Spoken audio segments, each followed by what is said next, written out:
Production funding for Ruckus has been provided by gifts from Dave and Jamie Cummings, the Hartwig family, Hush Blackwell, and by viewers like you. Thank you. Welcome to Ruckus, our weekly food for thought fight over the news of the day and the trends of the times. I'm Mike Shannon. The Ruckettes join me shortly, and our topics this week, picking winners and losers in Kansas City. Are there any winners in the Kansas budget battle? And while a new justice goes to court, Tomahawk missiles go to Syria, plus roast and toast. But we start with our Newsmaker segment and focus on the state of the Democratic Party in the state of Kansas.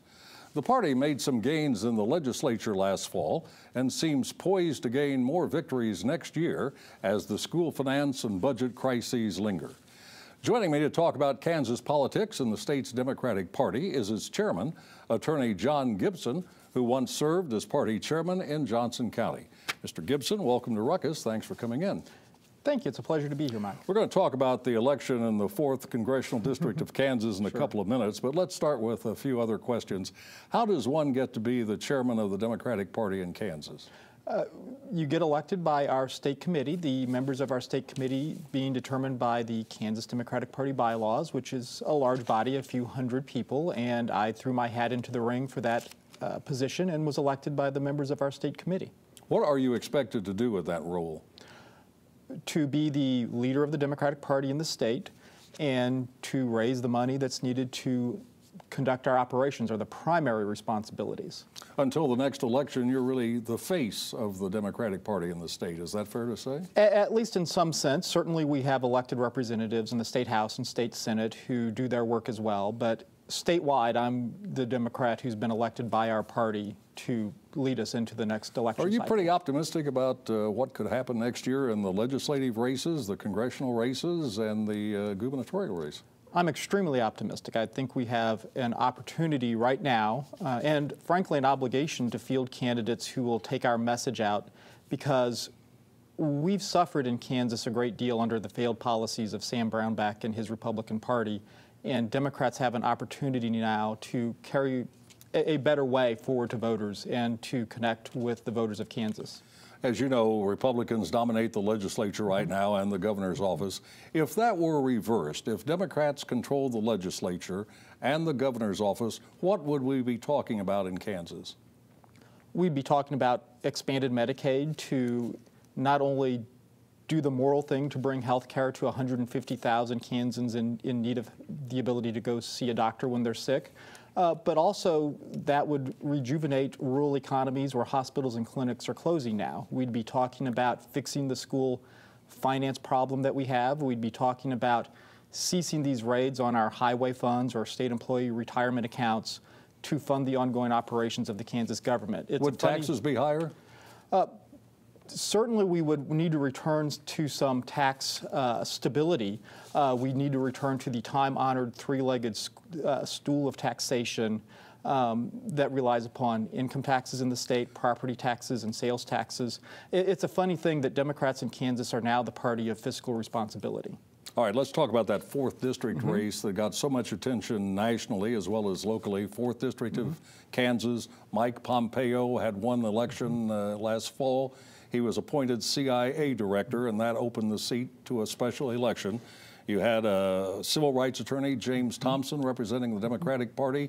Ron Estes, the state treasurer, was the Republican candidate, and there was a lot of expectation that Democrats would win.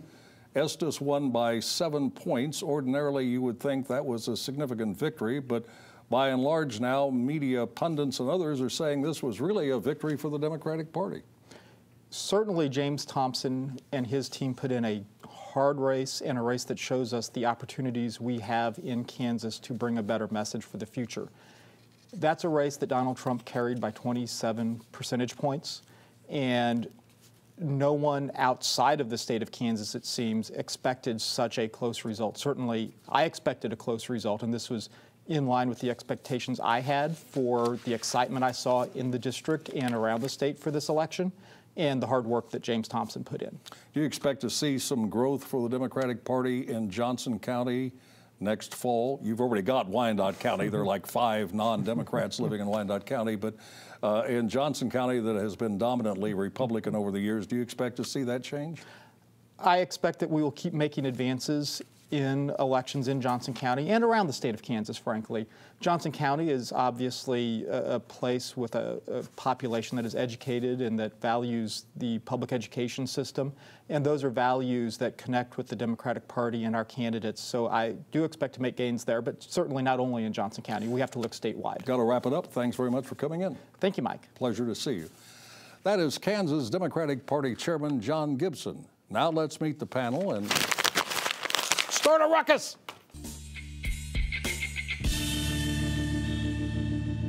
Jason Grill is a senior counselor at Paris Communications. Annie Presley is an author, publisher, and GOP fundraiser. Jamika Hendricks is an education activist. And attorney Steve Marakian is with the law firm of Wersch, Hobbs, and Marakian. Welcome to all of you. Thanks for coming in. Good to see you again. Thank you, Mike. You too. Was it really this easy to find a temporary solution for the nearly $300 million budget shortage in Kansas? After months and months of frenetic fighting over how to find the resources to balance the budget, the answer is finally revealed. Take some money from the state's long-term investment fund and use it. That pays all the bills and leaves the state with a $50 million surplus. The legislature has approved that measure, sent it to Governor Brownback for his signature. So, Jason, have we now finally heard the last of the budget battles in Kansas? We have not, Mike. This is a short-term fix like we've had the last few years over in the legislature in Kansas. I think when they get back, hopefully they'll address a longer-term fix to the budget crisis they're going to have the next few years. But there's also the element of Governor Brownback, whether he goes to work for the Trump administration at the end of session or not. Well, that remains to be seen. So it might get pushed down the road even further, and could be another short-term. Do you think he'll sign this measure? I don't think he's taken any action yet. I mean, overwhelmingly passed in both houses. I can't see him not signing it, but we've been surprised by Governor Brownback before. But I think he wants to sign something that fixes the budget deficit in the short term. You know, Annie, they talked about this weeks ago, and we discussed it on Ruckus, and people were poo-pooing it then, saying, no, that won't work. And apparently it is going to work, this short-term solution. I'm surprised it got through, truthfully, because it just creates more problems down the road for the next guy. But maybe that's the point of it. They just can't find it themselves, and they're going to just pass it off because it's going to be a big problem down the hall. So, Jamika, you think this is the way to solve the problem? I was just thinking, how frustrating is that for a voter? To hear, we've got politicians who said, it looks good for me to get a solution now, and I'm going to push it down the road. That doesn't help us.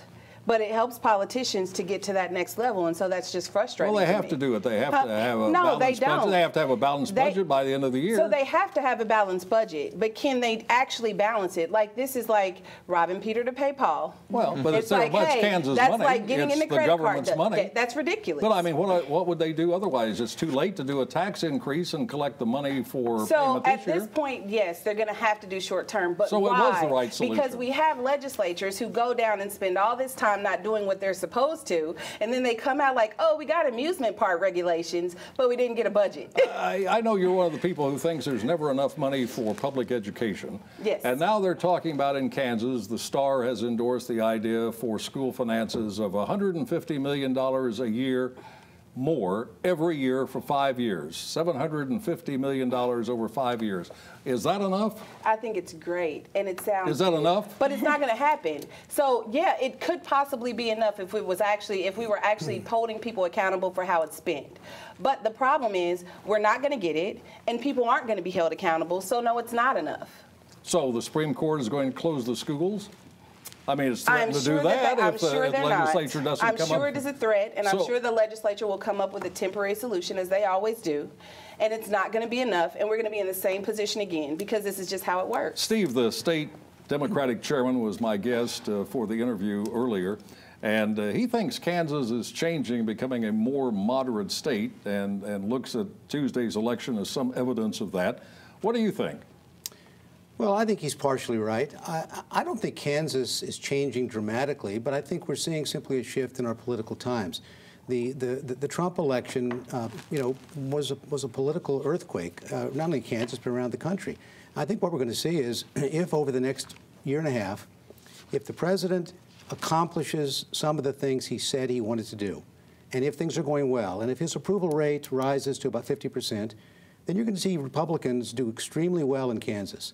If not, then some of the Trump enthusiasm wears off. People are upset of all kinds of legislative things, and we see the kinds of things like we saw down in Wichita, where we have a new guy coming in, replacing an extremely popular person. It's no great surprise that Ron Estes didn't win by 20 points. I don't know whether 7 or 8 points. That's a pretty big victory, actually, in most cases. Under normal circumstances, but the reality yeah. is Kansas is moving in what we would call a little bit more moderation, I believe. But it's still a very conservative state, and the Republicans will hold on to the House and the Senate, but they may not hold on to the governorship because Steve, Brownback's done damage. The legislature voted to expand Medicaid, right, which is paid for mostly by Obamacare. Right. And Governor Brownback vetoed it. And he should have, because why should he have vetoed it? Because whatever happens, there's going to be something, this Obamacare, it's either going to collapse on its own or it's going to be repealed and replaced and so forth. Kansas would have been signing on to a check that the government is never going to pay. Kansans, and this goes back to the balanced budget thing, I don't like this fix either, okay? But they have to fix it. They have to do it now. And until the Kansas Republicans and Democrats come together and realize that you can't simply continue to spend, you have to cut spending if you're ever going to balance your budget. And you don't do it by things like this massive expansion of Medicaid, saying the federal government will pay for it when they're not going to pay for it. Well, the future of Obamacare is uncertain, to say the very least, and the money for Medicaid expansion comes from Obamacare. If that goes away and Kansas adds $150,000 to the Medicaid rolls, who's going to pay for it? I think that we ought to come up with this, like we should push our legislatures to come up with a solution that addresses that. If we know it's going to be a problem where states have agreed to expand Medicaid and getting rid of Obamacare takes away the funding that was already like relegated to that, then we need to come up with a solution that allows that funding to still be in place and for us to make some other changes with Obamacare that make it better. But for us to call these kinds of things a fix when they're not fixing anything is ridiculous. Okay, instead of Obamacare paying for 90% of the bill, it should pay 100%. That would solve it. Don't know. Okay. We'd love that federal money coming in. I think it would be beautiful, but I don't know. The excitement for some lingers after elections in Kansas City, Missouri produced property and sales tax increases and a reduction in fines for pot possession. In its panoply of winners, the Star's editorial board includes the mayor, city manager, the petition process, animal rights supporters, consultant Steve Glorioso, East Side Groups, KCI, and streetcars. Oh, hang on a second. KCI and streetcars, were they on the ballot? Is there any way that Tuesday's election outcome suggests that there's going to be a new KCI and more streetcars, Jamaica? I don't think it suggests there's going to be a new KCI. I do think it suggests that there is going to be a push to convince us even more so that we need a new KCI. But I do think that it shows that voters are open to paying for things that we want.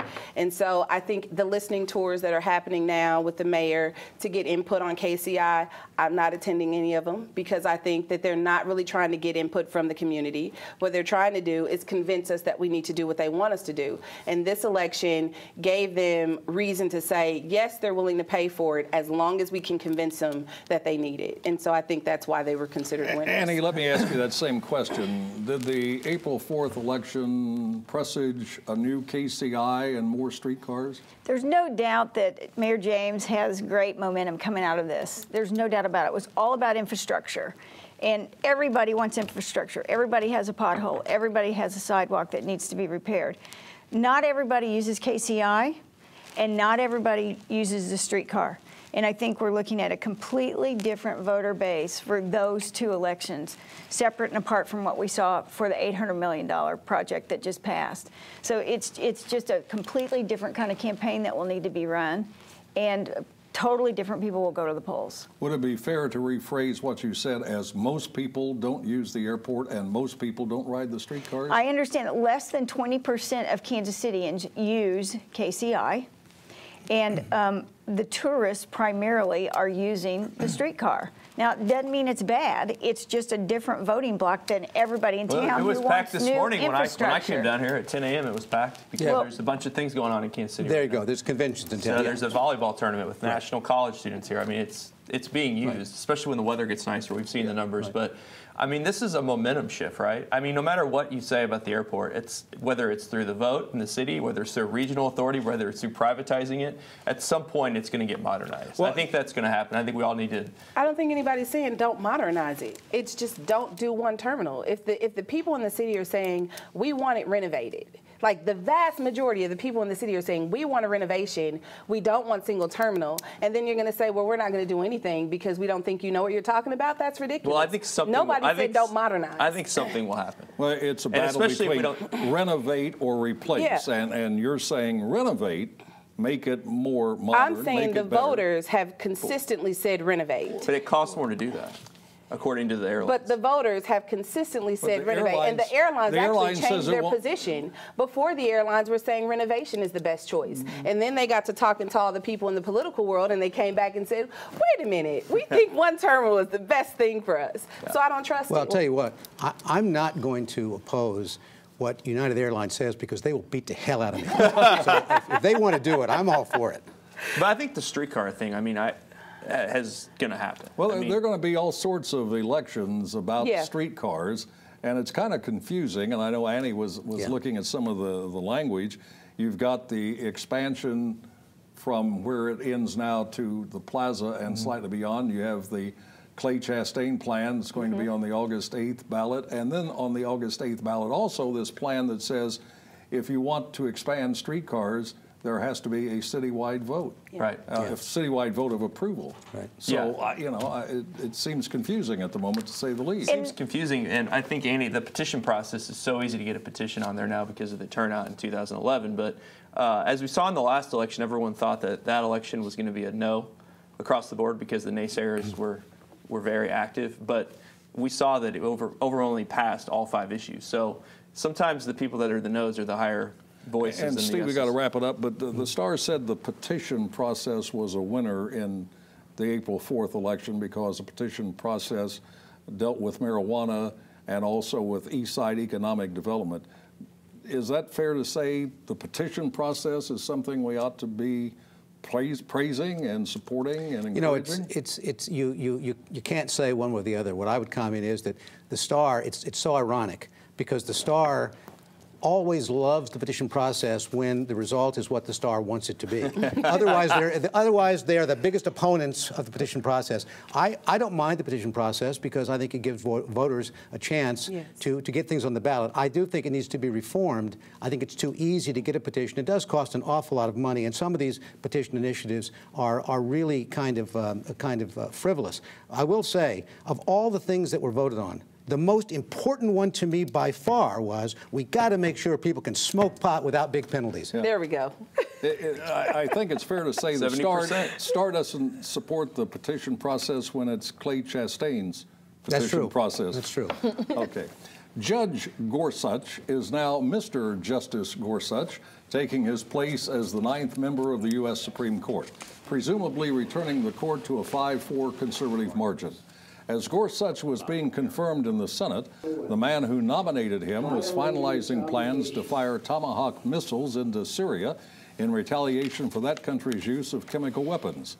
These are 2 important events in the Trump presidency. Let's start with the court. What is the most critical implication of this new justice taking his place on the bench? Steve Marakian. Well, the most critical thing about Judge Gorsuch is that, you know, I think we need to get away from calling people conservative or liberal judges. There's been way too much politicization of the court. Gorsuch is, the term that I like to use now, is a textualist. And all that really means is that he is a judge. He sends text to the other justices. And that's why he's perfect for this job. He's someone who throughout his career has demonstrated that he does what judges are supposed to do. Judges aren't elected to be Democrats or Republicans or liberals or conservatives. They're there to read and apply the law the way it's written. They're not there to make the law. A textualist simply says, I look at the Constitution and I read it the way it's written. Then I go back and I interpret and I construe based upon the history. I don't make it up. I do it the way it was written. And as Jonathan Turley, who is a liberal law professor by politics, said, and I respect him greatly, he said, this notion of a living, breathing Constitution is complete, absolute nonsense. Our Constitution doesn't evolve. We simply read our Constitution the way it was written, with the historical intent, and we apply it to today's world. That's what Judge Gorsuch will do, and if he restores our Supreme Court to that direction, then it's a good thing. It is being said that during Trump's first term, there might be 3 more appointments he'll get to the U.S. Supreme Court. That would really change the balance on the court for decades to come. As with most everything, reaction is mixed to the missile attack on Syria. Many, however, are crediting the president with projecting U.S. strength. Syndicated columnist Charles Krauthammer says Trump's decision not only showed that there's a new sheriff in town, it showed that there is a sheriff in town. Do you agree with that, Steve? Well, I do in part, and I think Charles is a brilliant man, and he likes to throw some humor in. But there was a significant point to what he's saying, and I think the critics of this attack, though there's legitimate basis for being worried about the U.S. use of force anywhere in the world, miss the point. The point here was to do several things. Mainly, it was to send a message to the Russians, the Iranians, and the North Koreans. It was also to say, look, we're a country that says we believe in human rights. We're a country that says we believe in liberty. But if we don't do anything to back up those words, then these are hollow promises. And the rest of the world is depending upon us to lead. Our NATO allies, our Mideast partners looked at this and said, we applaud it because it's about time the U.S. actually did something to back up its words. That was a very important message, and that's the main thing. Let me move on here. Jamika, were you happy with the attack on Syria?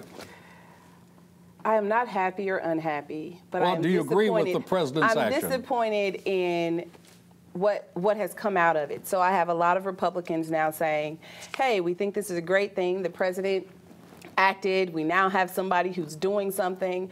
But when this happened 4 years ago and President Obama was in and he said, let's do something, it was, no, we can't do anything and you can't go do this without Congress.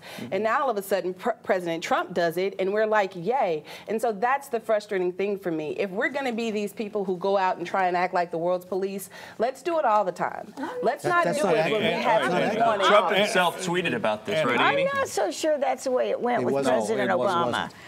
So how'd it go? He punted it back to Congress. Yeah, he said, he said I'll take action, and then he went to the Congress and said, can I do this? Because Congress said he couldn't. No, they didn't. Congress said he could not do it without going to them. As we've seen by Trump's action, and then Congress said Trump couldn't do it, but it's okay. We just it wasn't all the way war, and so now if he wants to go completely to war, he has to come to us. But Congress told him he couldn't. People just want to have a strategy. I think, right? That's the next thing. What I loved about it is that Japan moved ships into the area to support us. The president was with the Chinese president, and he sat up and paid attention. They abstained a vote at the United Nations that underrode Russia. I'm happy about the way it's moving. This is what America wanted had Obama done it 4 years ago? We don't know because it wasn't done. Yeah, exactly, because Republicans stopped it. In action, dates back to USS Cole. Said all the chemical weapons had been removed from Syria as a result of his negotiations. John Kerry backed that up. And we found out, I guess, that all the chemical weapons had not been removed from Syria. Or they came back. Or they were returned. That's right. Or we just had bad intel all the time. We just made it up. Now we head to the soapbox for Roast and Toast, where the Ruckettes have 30 seconds each to cheer or jeer people and events in the news. And we start with Annie.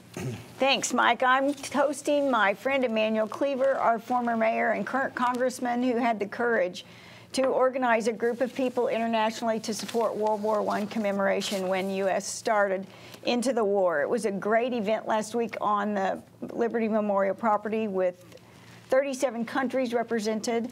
My favorite part was when the French Blue Angels flew over and said thank you to America. It was a wonderful day, and they not only remembered the 116,000 soldiers who lost their lives, but they also looked at all the wonderful things that happened as a result of us getting in the war. And chemical weapons were used during World War I. Steve Marakian. I raise my glass to Claire McCaskill and the Democratic obstructionists in the Senate for their self-defeating opposition to the confirmation of Neil Gorsuch as supremely qualified judge. Claire's opposition was like a 3-year-old's tantrum, all sound and fury signifying nothing. The result, Gorsuch got confirmed, and Claire and the Democrats have now ensured that Trump will get at least one, maybe 2 or 3 more judges appointed by simple majority vote. Brilliant, Claire. Hopefully, by following Schumer off the cliff like a demented lemming, you'll lose your seat in the next election. Thank you for that liberal perspective. And now here is We will Jason. implement the Merrick Garlic rule in the next time. All right, Jason. I'd like to, I guess, roast United for everything. I work in crisis communications, media affairs, and the whole situation was handled inappropriately. And the people on the plane, I'd like to roast them too for not actually like doing something, just being on their cell phones the whole time. They never stepped in, they never said anything. We as a society need to actually help our fellow man when something like that happens. So I'd like to roast United. I'd like to roast the people on the airplane. We need to work together here, guys. And Jamika. Quick toast. New York for making in-state public college tuition or proposing to make it free for low and moderate income families. So toast them. All right. And finally, my roast goes to English professor Ann Scott at Northern Arizona University, who took points off a female student's essay because she used an unacceptable word. The professor said the word was sexist and not gender neutral. The word was mankind. As Neil Armstrong put it when landing on the moon, one small step for man, one giant leap for humankind. And that is Ruckus for this week. We're back next Thursday at 7. Now for the Ruckettes and the crew, I'm Mike Shannon saying thanks very much for watching and good night. Production funding for Ruckus has been provided by gifts from Dave and Jamie Cummings, the Hartwig family, Hush Blackwell, and by viewers like you. Thank you.